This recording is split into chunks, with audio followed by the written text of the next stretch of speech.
Last lecture में हम लोगों को क्या देखा था, इक्वेशन ऑफ प्लेन, प्लेन के इक्वेशन के डिफरेंट फॉर्म क्या होते हैं वो आज हम लोग फिर फॉर्म देखें। Equation of plane, equation of plane passes through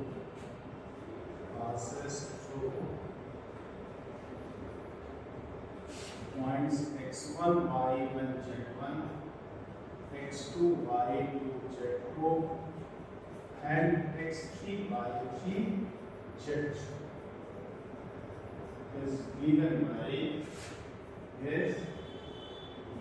by determinants of x minus x1 x minus x2 x minus x3 y minus y1 y minus y2 y minus y z minus z1 z minus z2 z minus z3 is equal to 0।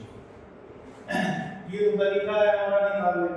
लेकिन अगर निकालने की बात करें तो इस तरह से ना निकाल करके दूसरे तरह से निकालेंगे तो ज्यादा आसानी से चीजें हो जाएंगी। हम जैसे एग्जांपल के तौर पर हम समझें, पूछ दिया आपसे equation, find equation of plane, find equation of plane for the point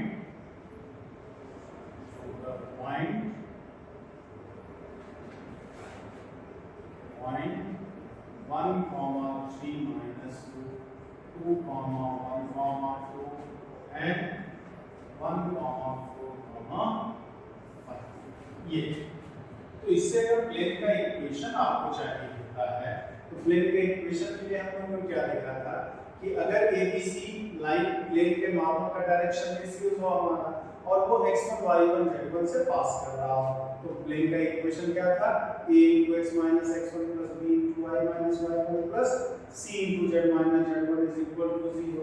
तो हमने मान लिया let ABC are direction ratios of normal the तो क्या हो जाएगा, इसका मतलब equation of plane A x minus 1 plus b y minus 3 plus c z plus 2 is equal to 0। अब बचा हमें a b c निकालना। अब बचा क्या, हमें a b c निकालना बचा है। तो इट पासेस, फार्मूला ये इस्तेमाल किया है x minus x1 plus b y minus y1 plus c z minus z1 बराबर 0, ये हमने लिया था। तो ABC तो हमने लिया ही है, x1 y1 z1 की जगह 1 की जगह -2 हमने इस्तेमाल कर दिया। अब क्या है, it passes through 2, 1, 2। इसका मतलब क्या हो जाएगा, a 2, 1, 2 इसको सेटिस्फाई करेगा तो 2 minus 1 मतलब a 1 रखेंगे तो -2b और 2 रखेंगे तो 4c is equal to 0। फिर it passes through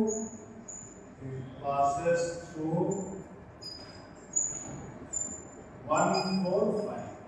इसका मतलब क्या हो जाएगा, 1 minus 1 0, 0 into a प्लस 4 रखेंगे 4 minus 3b और 5 रखेंगे 7c is equal to 0।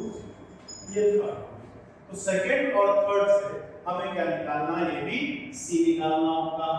तो सेकंड और थर्ड को अगर सॉल्व कर लें तो a minus 2b plus 4c बराबर 0, 0a plus b plus 7c is equal to 0। इन दोनों को सॉल्व करें, हम लोग क्या करें, क्रॉस मल्टीप्लिकेशन लगा मतलब क्या, वज्रगुणन विधि। तो a अपॉन करेंगे, a वाला कोएफिशिएंट छूट जाता है, बाकी को वज्रगुणा करते हैं। -2 गुना 7 -4, 4 गुना 1 ये 4 हो गया। b अपॉन करेंगे, b वाला छोड़ दीजिए, -0 a 1 into 7 7, 0 into 4 और c अपॉन जब करेंगे तो c छूट जाएगा, 1 -0 आ जाएगा। क्या करना होता है, जिसका ले रहे हैं वो वाला छोड़ देंगे, a छोड़ा -2 गुना 7 -14, 1 गुना 4 -4। जब सेकंड वाला फिर माइनस लेते हैं तो माइनस बी अपॉन बी वाला बन जाएगा 1 into 7 7 0 into 4 0 कर दिए और सी लिखेंगे तो सी वाला भूल जाइए तो 1 एक बार ए बी के साथ भी 1 है हमारा 1 into 1 1 और 0 into -2 0। ये क्या आ गया a अपॉन -18 b अपॉन -7 और c अपॉन। अब क्या था कि अगर l by a m by b n by c हो और साथ ही साथ a by a1 b by b1 is equal to c बाई c1 हो तो a क्या हो जाएगा l by a1 m by b1 और n बाई c1 हमारा। तो कुल मिलाकर के क्या कि जो ABC अगर ABC हमारा डायरेक्शन रेशियोज है तो ABC के जो 3 नंबर प्रोपोर्शनल होगा वो भी प्लेन का डायरेक्शन रेशियोज होगा। तो A के नीचे में आया वो फर्स्ट इक्वेशन में A की जगह रख दीजिए, B के नीचे आया वो B की जगह रख दीजिए, C के नीचे आया वो C की जगह रख दीजिए। तो इक्वेशन ऑफ प्लेन हमारा क्या हो जाएगा -18 x -1 -7 y -3 plus 1 z plus 2 is equal to 0। मतलब -18x -7y plus z minus minus plus 18 11 21 18 39 तो 41 बराबर 0 या 18x plus 7y minus z minus 41 is equal to 0। ये हमारा जो आ गया वो क्या प्लेन का इक्वेशन आ गया। अब देखें सेटिस्फाई करेगा कि नहीं। एक रखेंगे तो 18 दो रख 3 रखेंगे सबके 21 21 18 39 दो रखेंगे तो -2 ये आ जाएगा हमारा सॉल्व -2 ये चीज आ गया हमारा। दो यहाँ रखें तो 18 36 36 7 45 यहाँ दो रखेंगे तो -2 -41 -41 आ जाएगा। एक रखेंगे तो 18 4 रखेंगे 28 28 18 कितना 46 5 रखेंगे -5 -41 -46 सेटिस्फाई कर रहा है ये हमारा क्या कर रहा है सेटिस्फाई कर रहा है। इसका मतलब ये प्लेन का इक्वेशन हो गया। ये तो सब्जेक्टिव प्रोसेस हो गया। इतना आपको करने की जरूरत ही नहीं है। आपको अगर इतना करने की ये तीनों पॉइंट है तो ये चीज तो ऑप्शन में दिया रहेगा ना। ये तो हमने इस फार्मूले का इस्तेमाल कैसे करते हैं उसके लिए बताया है। इसकी जरूरत बहुत जगह आपको होगी। इस फार्मूले को समझाने के लिए आपको ये प्रोसेस बताया है।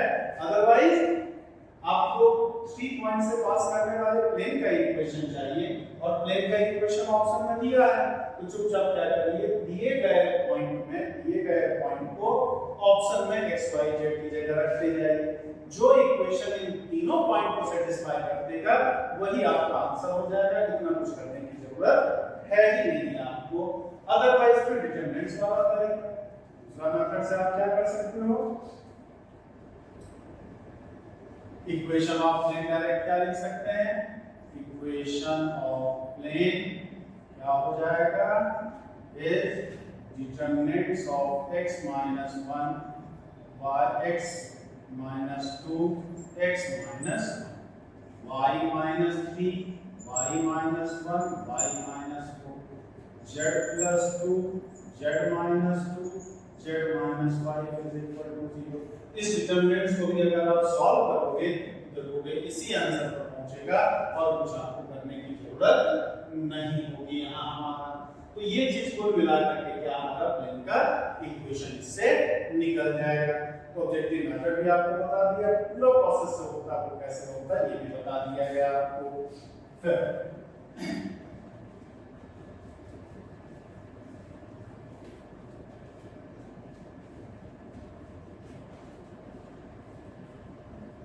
अब अगर ये वेक्टर फॉर्म में equation of plane passes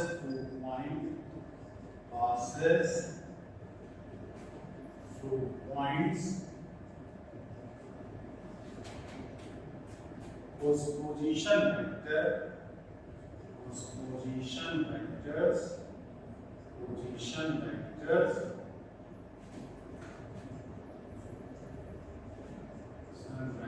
vectors are vector A, vector B and vector C is given by box R A B plus box R B C plus box R C A is equal to box A B। अगर 3 point दिया है, तीनों point में से एक का position vector A है, दूसरे का पोजीशन वेक्टर B है और तीसरे का पोजीशन वेक्टर C है, तो प्लेन का इक्वेशन जो होता है box RAB plus box RBC plus box RCA is equal to box ABC हो जाता है। ये डायरेक्ट पूछा जाने वाला है, एनडीए में क्वेश्चंस होता है, ज्यादा विशेष प्रूफ की आपको जरूरत नहीं है यहाँ पे, बस ये चीज आपको याद रखना है। अब अगर करेंगे equation of plane passes through the point vector A and parallel to vector B and vector C, and vectors is given by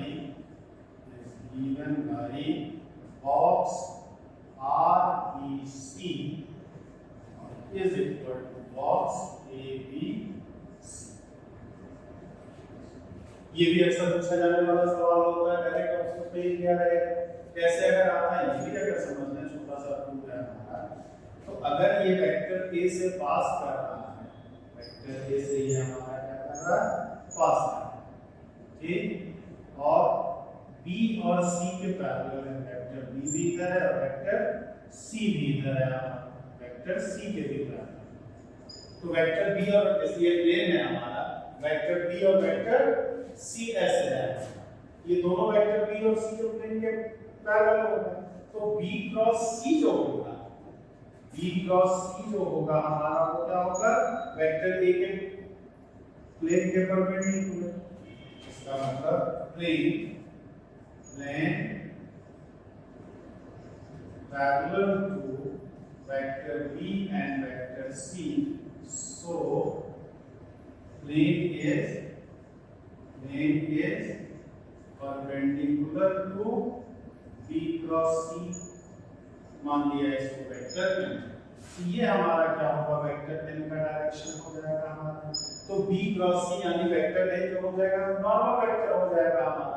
अब A से पास कर रहा है, इससे कोई पॉइंट P वेक्टर आ रहा है, तो इक्वेशन ऑफ प्लेन हम लोगों ने क्या पढ़ा था, equation of plane is vector R dot vector n is equal to vector A dot vector n पढ़ा था।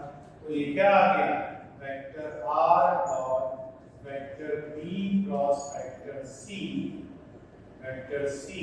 और is equal to vector A dot vector B cross vector C हम, तो इसी को हम लोग क्या लिख देते हैं, R B क्रॉस C मतलब बॉक्स R B C हमारा, और A dot B cross C मतलब बॉक्स A B C हो गया हमारा। ये सब क्या है, डायरेक्ट पूछा जाने वाला आपका क्वेश्चन होता है। यही हमारा क्या हो गया, प्लेन का इक्वेशन जो वेक्टर A से पास कर रहा है और वेक्टर B और वेक्टर C के क्या है, पैरेलल है हमारा। इस तरह से ये सब ऐसे जो बता रहा है, दो तीन सवाल, दो तीन जॉब में प्रूविंग बताया आपको, एक तरह से वो डायरेक्ट क्वेश्चन है, वो आपको याद रखें, इससे बेहतर कोई उपाय नहीं है। सॉल्व करने में आपको टाइम लगेगा थोड़ा सा। Angle between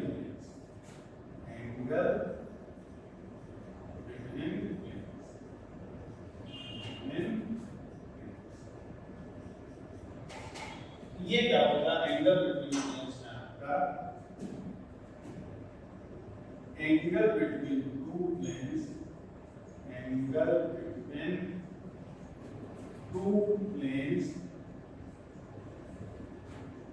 is the angle between their norms,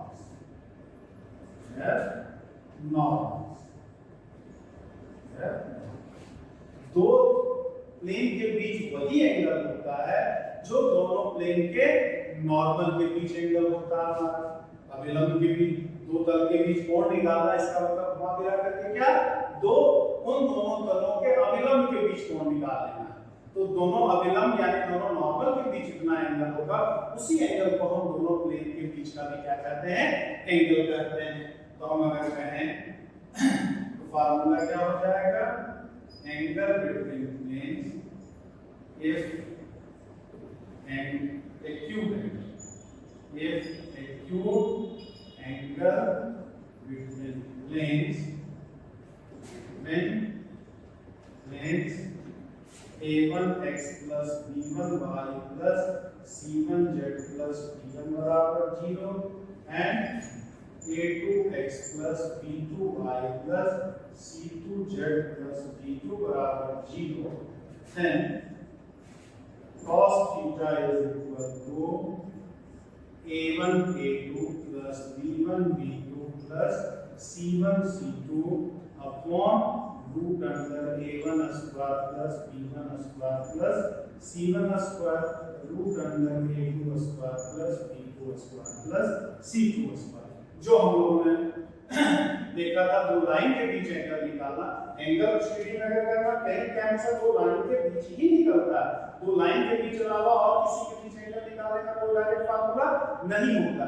यहाँ भी अगर एक लाइन का direction ratio a1 b1 c1 है, दूसरे लाइन का direction ratio a2 b2 c2 है हमारा, उन दोनों के बीच एंगल अगर थीटा तो cos थीटा निकालने का यही तो फार्मूला आपने देखा था। यहाँ भी यही इस्तेमाल हुआ। अब ये प्लेन, तो प्लेन में क्या था, हमने बोला दो प्लेन के बीच एंगल यानी कि उनके दोनों नॉर्मल के बीच एंगल हमारा, ठीक, तो नॉर्मल तो लाइन ही हुआ ना हमारा, यहाँ भी तो दोनों का नॉर्मल मतलब तो लाइन के बीच एंगल निकालना है। तो प्लेन में नॉर्मल क्या होता था, x y z का जो कोएफिशिएंट होता था वही नॉर्मल का डायरेक्शन रेशियो हो जाता था। तो इस प्लेन के नॉर्मल का direction ratio a1 b1 c1 हो गया, इस प्लेन के नॉर्मल के रेशियो का direction ratio a2 b2 c2 हो गया, यानी कि हमारे पास दो लाइन हो गया जिसमें से एक का direction ratio a1 b1 c1 है, दूसरे का direction ratio a2 b2 c2 है। तो cos theta is equal to फिर एंगल वाला फार्मूला हमने लगा दिया, घुमा फिरा करके वही काम करना है। अब if a1 by a2 is equal to b1 by b2 is equal to c1 by c2, then planes are parallel, हो जाएगा। और if a1 a2 plus b1 b2 plus c1 c2 is equal to 0, then planes are perpendicular. ये दो plane के parallel होने का condition है, ये दो प्लेन के परपेंडिकुलर होने का कंडीशन है। और obtuse angle between plane, obtuse angle between plane, obtuse angle between planes जो हो जाएगा वो क्या हो जाएगा, इज पाई माइनस। अगर एक्यूट एंगल मिलेगा निकालना होगा किससे निकाल लेंगे, अगर ऑब्ट्यूज पूछ लेगा हमारा तो क्या करेंगे, पाई में से इसको बस माइनस कर देना है और कुछ करने की जरूरत नहीं है आपको। उम्मीद करते हैं दो प्लेन के बीच एंगल कैसे निकलता है वो समझ गए होंगे आप। जैसे एग्जांपल से समझे, एग्जांपल से अगर समझा जाए, जैसे कह दिया कि angle between planes, angle between planes x minus 2y plus z plus 1 बराबर 0 and 2x minus y minus 3z plus 7 is equal to 0. Solution. Let acute angle is theta. तो क्या हो जाएगा, cos theta x के coefficient इसके साथ कुछ नहीं होगा 1 है, तो 1 into 2 plus minus 2 into minus 1 plus 1 into minus 3 upon 1 का स्क्वायर minus 2 का स्क्वायर plus 1 का स्क्वायर और अंडर रूट 2 का स्क्वायर minus 1 का स्क्वायर minus 3 का स्क्वायर बस कर दिया। ये आ गया 2 plus 2 minus 3, 4 1 5 1 6, 4 9 4 यानी कि 1/√84 हमारा, तो थीटा बराबर क्या आ गया, cos इनवर्स 1/√84। ये एक्यूट एंगल हो गया। क्या हो गया हमारा, एक्यूट एंगल। और अगर ऑब्ट्यूज एंगल पूछे हमारा, तो ये ऑब्ट्यूज एंगल हो जाएगा, क्या हो जाएगा, पाई माइनस cos इनवर्स 1/√84, या इसे हम लिख सकते हैं cos इनवर्स -1/√84 हमारा। ये दोनों प्लेन के बीच का एक्यूट एंगल हो गया, ये दोनों प्लेन के बीच का ऑब्ट्यूज एंगल हो गया हमारा। तो 3D बहुत ही आसान सा कॉन्सेप्ट होता है, बस एक सीधा पकड़ में आ गया तो चीजें होती चली जाती हैं। आपका लेंथ ऑफ परपेंडिकुलर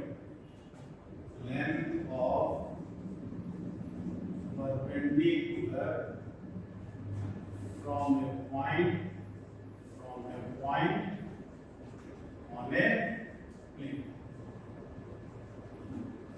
मतलब क्या कि अगर ये कोई प्लेन है हमारा, मान लीजिए ये कोई भी प्लेन, अब इससे हमने इसमें क्या किया कि कोई पॉइंट है, पी से हमने इसमें परपेंडिकुलर ड्रॉ कर दिया, तो पीएम का जो लेंथ होता है, फार्मूला क्या हो जाएगा, length of perpendicular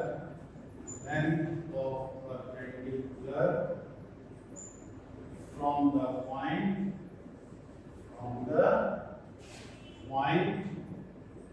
x1, y1, z1 to the plane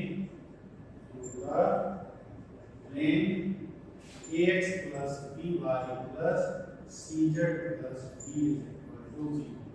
Yes, mod of ax1 plus by1 plus cz1 plus b upon under root a square plus b square plus c square हमारा, मतलब ये plane का equation हो गया ax plus by plus cz plus b बराबर 0, और ये point हमारा हो गया x1, y1, z1। यही क्या हो जाएगा हमारा प्लेन का लेंथ। बस 2 सेकंड का काम है। सबसे पहले दिए गए पॉइंट को प्लेन की इक्वेशन में आपको रख देना। दिए गए x y z की जगह दिया गया पॉइंट का x कोऑर्डिनेट, y कोऑर्डिनेट और z कोऑर्डिनेट रख दीजिए, और उसको क्या करना है, x y z के कोएफिशिएंट के स्क्वायर को ऐड करके उसका स्क्वायर रूट ले लेना। तीनों का जो गुणांक है उसको वर्ग करके जोड़ देंगे और उसका वर्गमूल ले लिया जाता है। जो आता है वही दी गई बिंदु से दी गई तल पे लंब की लंबाई हो जाता है, लेंथ ऑफ परपेंडिकुलर हो जाता है आपका। Find the length of perpendicular, find the length of perpendicular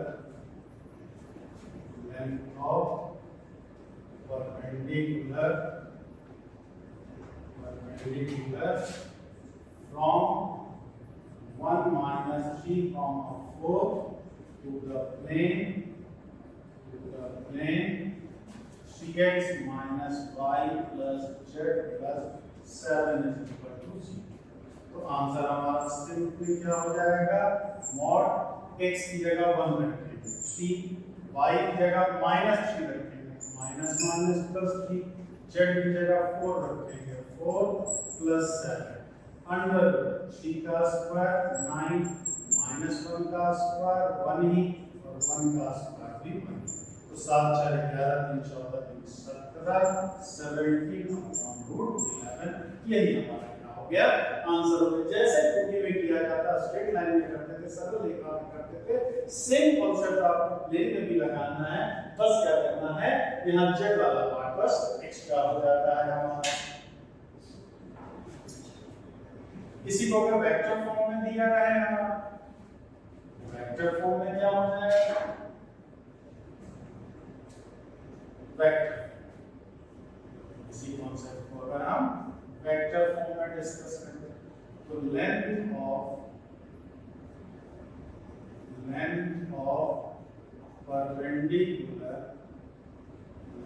perpendicular from point उस position vector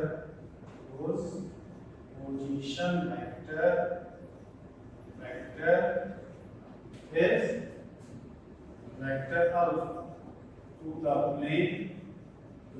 plane r dot vector n बराबर d हो जाएगा मॉड ऑफ r की जगह पे हम वेक्टर अल्फा रख लेना, तो वेक्टर अल्फा डॉट n इसको हम क्या लिख सकते हैं r डॉट n, सबको पहले एक साइड लिया है d बराबर 0, तो r alpha dot n minus d upon mod of vector n। यही हमारा क्या हो गया। अगर वेक्टर फॉर्म में प्लेन का कोऑर्डिनेट इक्वेशन और पॉइंट का कोऑर्डिनेट दिया है तो हम चाहे तो वेक्टर फॉर्म में डायरेक्टली लेंथ ऑफ परपेंडिकुलर निकाल सकते हैं, और अदरवाइज अगर चाहे तो हम क्या कर सकते हैं, इसको कार्टेशियन फॉर्म में यानी x y z में बदल दें और पिछले वाले तरीके से इसको हम सॉल्व कर सकते हैं। Equation of parallel planes with even plane।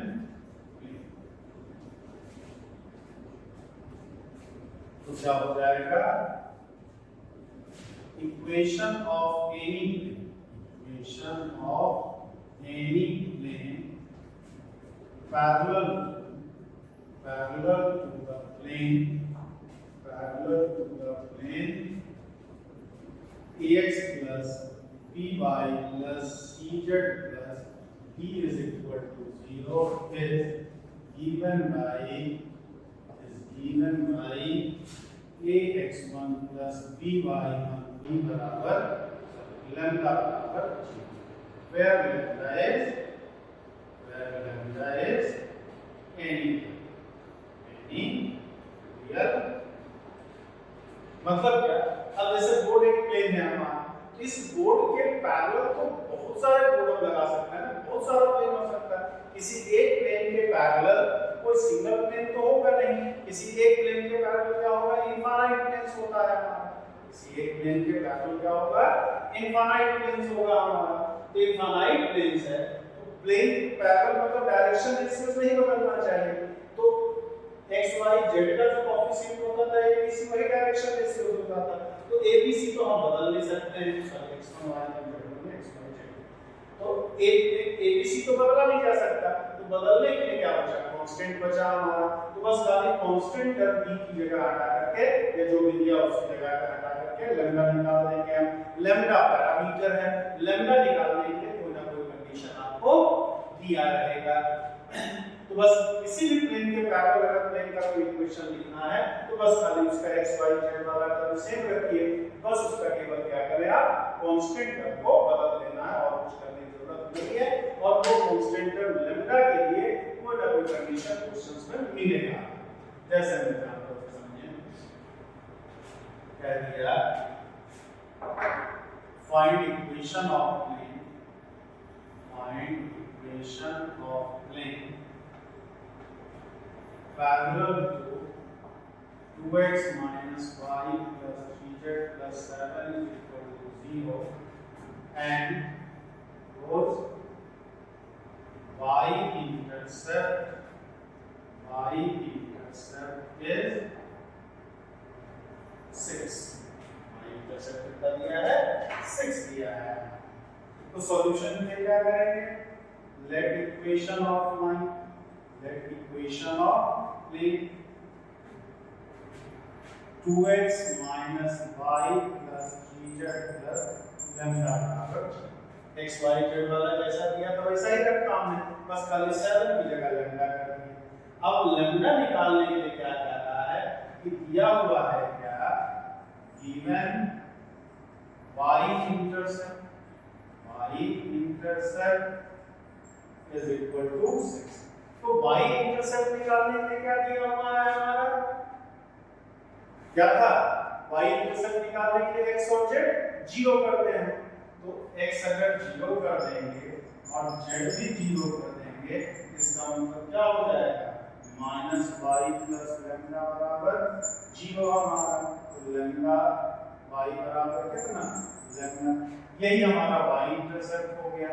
ये कितना दिया हुआ है, 6 दिया हुआ, तो लैम्डा का वैल्यू क्या निकल आया, 6 निकल आया। तो इक्वेशन ऑफ प्लेन क्या हो जाएगा, equation of plane is 2x y plus 3z plus 6 equal to 0 हो जाएगा हमारा।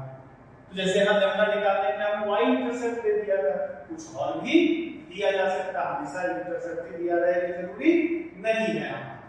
अब जैसे इसमें क्या देता है फिर सवाल में उस x इंटरसेप्ट के 6 यूनिट्स देते हैं, का 6 यूनिट्स अगर कर देता है तो यूनिट अगर कर दिया हमारा, इसका मतलब x इंटरसेप्ट नहीं दिया है, यूनिट लगा दिया, इसका मतलब उसके लेंथ की बात कर रहा है। अब ये कैसे सॉल्व होगा?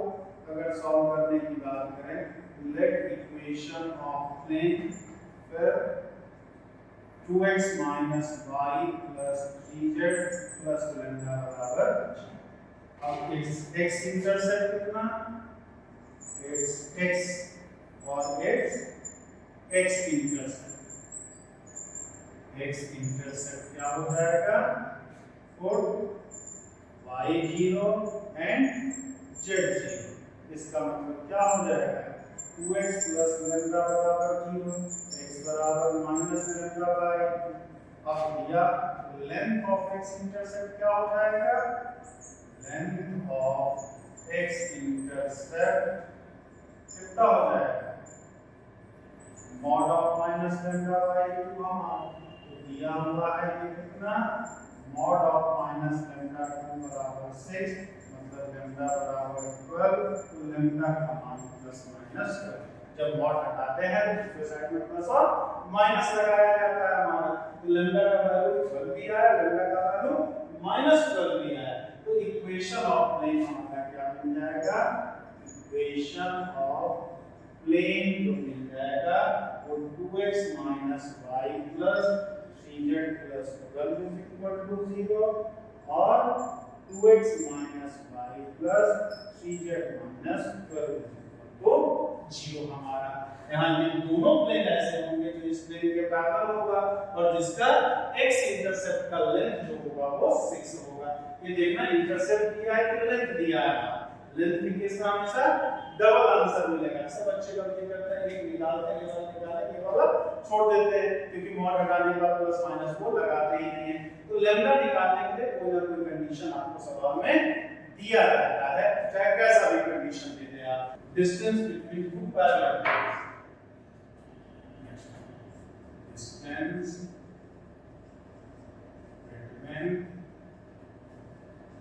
टू पैरेलल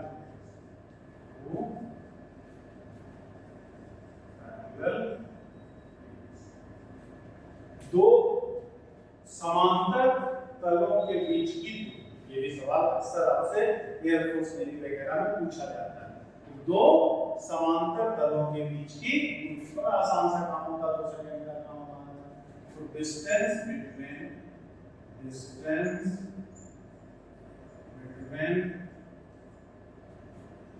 planes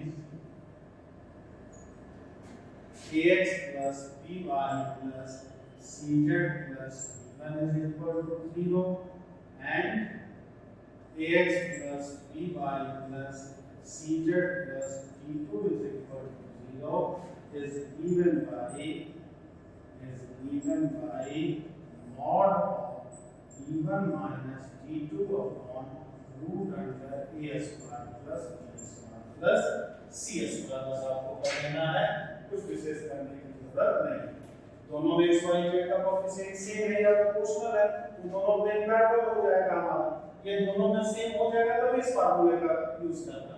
तो दोनों के कांस्टेंट टर्म को आप माइनस कर देंगे, दोनों के कांस्टेंट टर्म को आप माइनस कर देंगे और फिर उसको x y z के कोएफिशिएंट के स्क्वायर को ऐड करके उसके रूट से डिवाइड कर देंगे आप। जैसे कर दिया, find distance between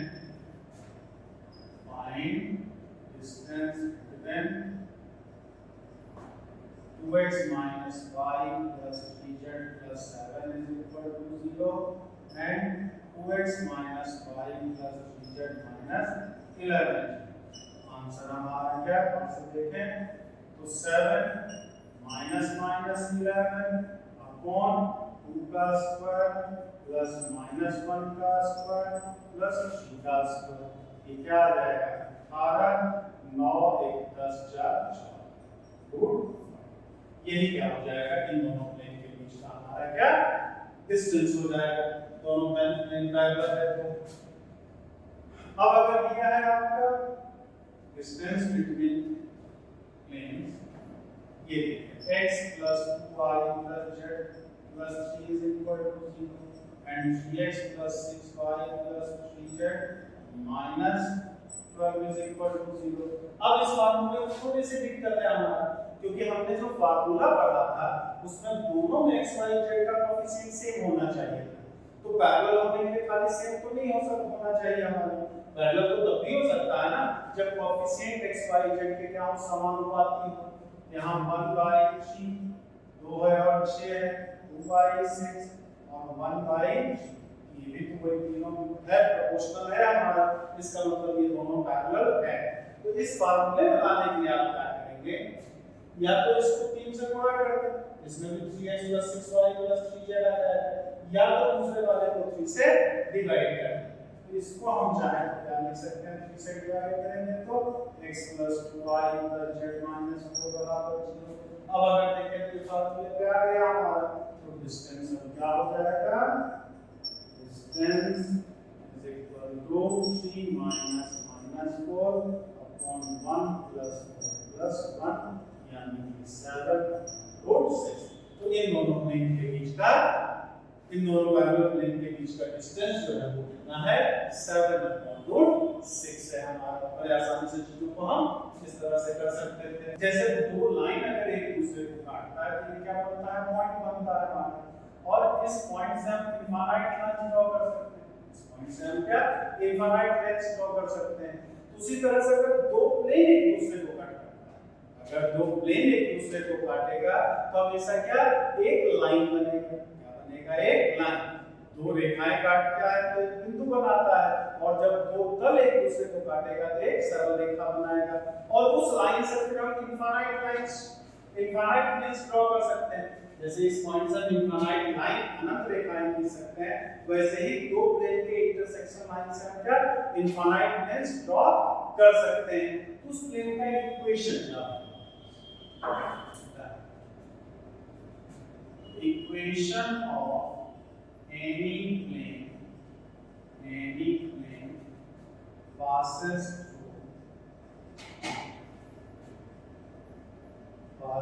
through line of intersection of planes a1x plus b1y plus c1z plus b1 is equal to 0 and a2x plus b2y plus c2z plus b2 is equal to 0 is given by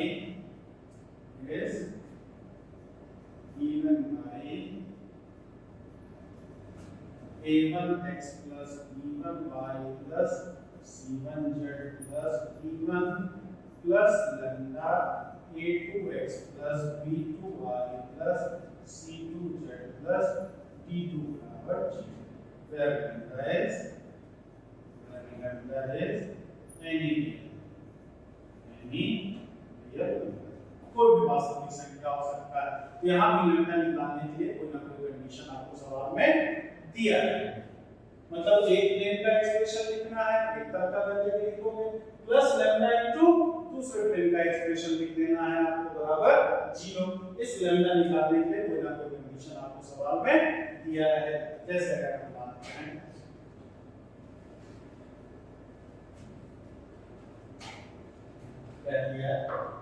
find equation of plane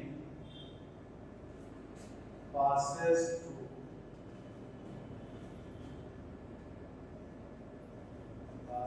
through line of intersection of planes x minus 2y plus z plus 3 is equal to 0 and 2x plus y minus z plus 4 is equal to 0 and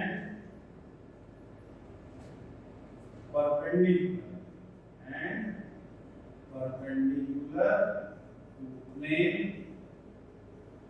3x plus y minus z plus 4 तो g। मतलब क्या कह रहा है आपका, ऐसा plane चाहिए जो इन दोनों प्लेन के इंटरसेक्शन पॉइंट से पास करे और इस प्लेन के क्या हो, परपेंडिकुलर हो। तो मान लिया सॉल्व कैसे, लेट इक्वेशन ऑफ प्लेन इन दोनों के इंटरसेक्शन पॉइंट से पास करने वाले प्लेन का equation x minus 2y plus z plus 3 plus lambda 2x plus y minus z plus 4 is equal to g। अब इसको चाहे x वाले को साथ कर दे, y वाले को एक साथ लिख दे, z वाले को एक साथ लिख दे। इसको अगर हम सॉल्व करेंगे तो यहाँ x है, यहाँ 2 lambda x है, तो x कॉमन ले लेंगे तो 1 plus 2 lambda x। y वाले में तो -2 इसमें है, 1 into lambda तो -2 plus lambda y हो जाएगा। और z वाले में यहाँ 1 है, यहाँ माइनस lambda है, तो 1 minus lambda z और प्लस 3 plus 4 lambda बराबर 0। ये हमारा रिक्वायर्ड हो गया इक्वेशन। इसमें बचा क्या, लैम्डा निकालना हमारा। तो it is perpendicular to 3x plus y minus z plus 4 बराबर 0। तो दो प्लेन के परपेंडिकुलर होने का क्या कंडीशन है, दो प्लेन हमने देखा था कि a1x plus b1y plus c1z plus d1 बराबर 0 और a2x plus b2y plus c2z plus d2 बराबर 0। तो क्या होता था, a1 a2 plus b1 b2 plus c1 c2 is equal to 0 हो जाता था। यहाँ पर इसके x y z का कोएफिशिएंट ये a1 b1 c1 हो गया और इसके x y z का कोएफिशिएंट a2 b2 c2 हो गया।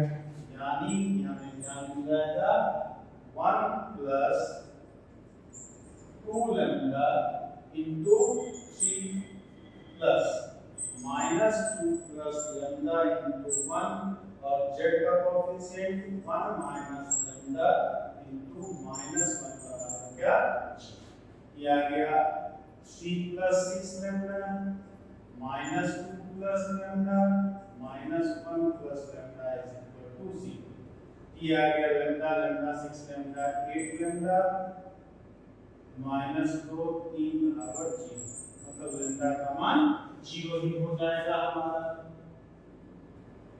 परपेंडिकुलर टू द प्लेन का लैम्डा का मान अगर 0 ले लेंगे 3 minus 2 तो लैम्डा का मान 0 हो गया। मतलब रिक्वायर्ड प्लेन का इक्वेशन ऑफ प्लेन क्या मिल गया, x minus 2y plus z बराबर 0। क्यों, क्योंकि अगर देखें कि ये दोनों प्लेन ऑलरेडी परपेंडिकुलर है। 1 गुणा 3 करेंगे तो 3, -2 गुणा करेंगे माइनस, तो 1 गुणा -1 है, ये ऑलरेडी 0 है हमारा। इसका मतलब ये इस प्लेन के परपेंडिकुलर खुद ये प्लेन है और दोनों के इंटरसेक्शन से पास करेगा, यही इसका आंसर आ गया। लेकिन लैम्डा का वैल्यू 0 के अलावा कुछ और आया होता तो प्लेन का इक्वेशन भी इन दोनों के अलावा किसी और प्लेन का इक्वेशन मिलता हमारा। तो कुल मिला के यहाँ पर जो दोनों प्लेन दिया हुआ था उसी में से एक इस प्लेन के परपेंडिकुलर आ गया था, इसलिए यहाँ लैम्डा का वैल्यू भी क्या आ गया हमारा, 0 आ गया है। चलो उम्मीद करते हैं ये चीज आप समझ गए होंगे अच्छे से। लैम्डा निकालने के लिए यहाँ भी कोई ना कोई कंडीशन दी रहेगी आपको। अब पोजीशन ऑफ अब कोई पॉइंट दे दिया है, जो पॉइंट अगर दे दिया और कोई प्लेन है, कोई समतल है, तो क्या हो जाएगा, तो जैसे बोर्ड एक प्लेन है तो इस बोर्ड के या हमने डस्टर को एक प्लेन माना तो कोई पॉइंट इस प्लेन के इधर भी हो सकता है, इसके इधर भी हो सकता है हमारा, या तो दोनों इधर हो सकता है, दोनों इधर हो सकता है। तो या तो दोनों पॉइंट प्लेन पे होगा तो प्लेन पे सिक्वेंस का कंडीशन तो हम जानते ही है, रखते नाम सिचुएशन हमारा 0 हो गया, इसका मतलब पॉइंट प्लेन पे ही है। लेकिन अगर प्लेन के इक्वेशन को सेटिस्फाई पॉइंट का कोऑर्डिनेट नहीं करता तो प्लेन के बाहर होगा ना, या तो इधर हो जाए या तो इधर हो जाए, या दोनों पॉइंट इधर दोनों पॉइंट इधर हो जाए। मतलब दो पॉइंट प्लेन के या तो सेम साइड में होगा या तो अपोजिट साइड्स में होगा। तो ये कैसे पता लगा, position of points with respect to plane. So two points x1 y1 z1 and x2 y2 z2 are same or opposite sides of plane ax plus by plus cz plus d is equal to 0 according as sign of expressions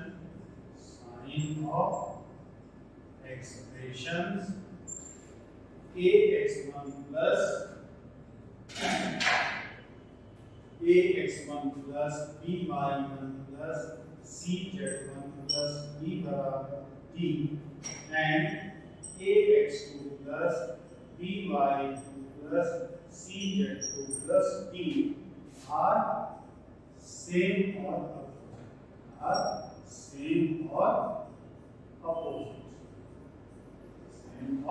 opposite मतलब क्या दो point हमारा इस plane के same side में होगा या opposite side में होगा चेक करना 2 सेकंड का बस काम है आपका बस पॉइंट के कोऑर्डिनेट्स को प्लेन के इक्वेशन में रख देना तो जीरो तो तय नहीं आएगा क्योंकि अगर इसको रखने पे ये जीरो आ गया ये वाला पॉइंट इसी तरफ में तो हो जाएगा इसको रखने पे अगर जीरो आ गया इसका मतलब ये पॉइंट इसी प्लेन में हो जाएगा हमारा ठीक जीरो तो नहीं आएगा तो जीरो नहीं आएगा तो प्लस माइनस उसको आएगा हमारा तो अगर दोनों पॉइंट को रखने पे सेम साइन का आ जाए मतलब दोनों प्लस में हो जाएगा तो दोनों माइनस में हो जाएगा इसका मतलब क्या होगा ये दोनों पॉइंट भी प्लेन के एक ही तरफ होंगे एक ही साइड में होंगे लेकिन अगर अपोजिट में हो एक में प्लस आ जाए एक में माइनस आ जाए ये प्लस में ये माइनस में ये माइनस में ये प्लस में आ जाए हमारा तो दोनों पॉइंट्स भी होंगे वो प्लेन के क्या होंगे अपोजिट साइड्स में होगा हमारा जैसे मैं बात करूं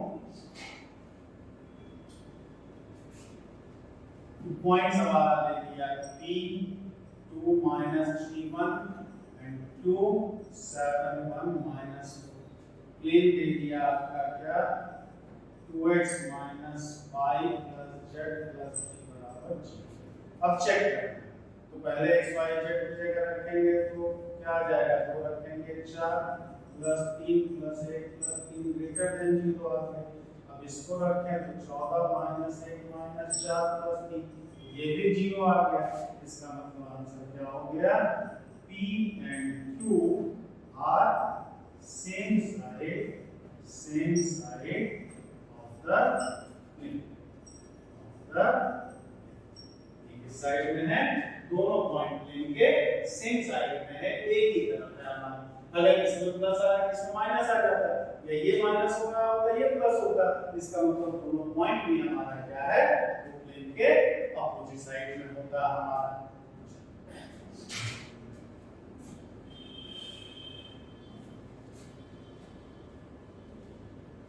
नोट में कुछ चीजें लिखते हैं एयरफोर्स यूनिवर्स से डायरेक्टली पूछा जाता है आपका equation of xy plane is z is equal to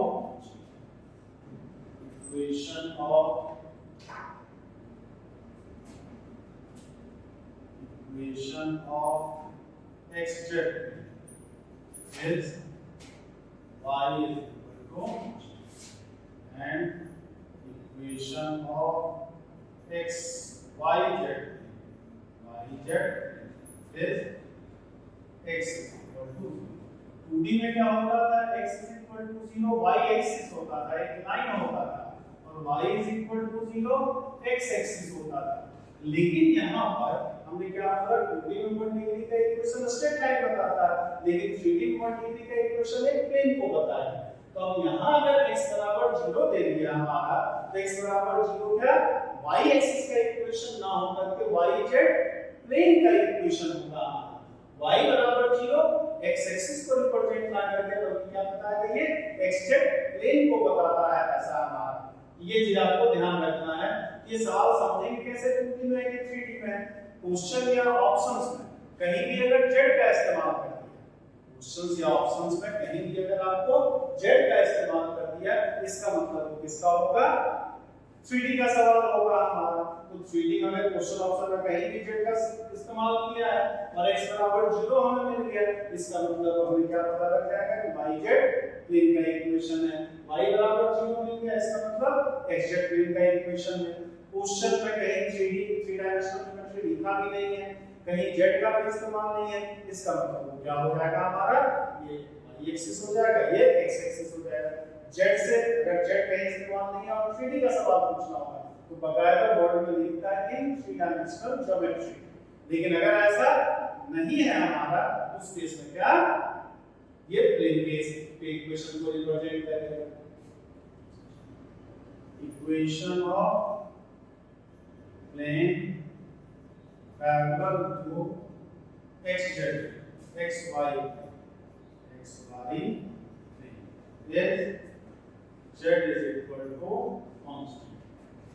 Equation of plane parallel to xz is y is equal to constant और equation of plane parallel to yz plane is given by x is equal to constant. ठीक, x अगर अचल राशि के बराबर है तो y z तल के समानांतर होगा, y अगर अचल राशि के बराबर है तो x z के समानांतर होगा और z अगर अचल राशि के बराबर है तो ये क्या x y प्लेन के क्या होगा? पैरेलल होगा, समानांतर होगा हमारा। ये कुछ इंपॉर्टेंट चीजें आपके प्लेन के बारे में हो गया, उम्मीद करते हैं ये चीजें आपको समझ में आ गई होगी। कल हम लोग फिर नेक्स्ट लेक्चर में हम लोग क्या देखेंगे? A straight line in 3 dimensional geometry. 2D में तो आपने स्ट्रेट लाइन पढ़ा ही है, अब 3D में स्ट्रेट लाइन क्या होता है ये डिस्कस करेंगे। वही सबसे इंपॉर्टेंट होता है हमारा।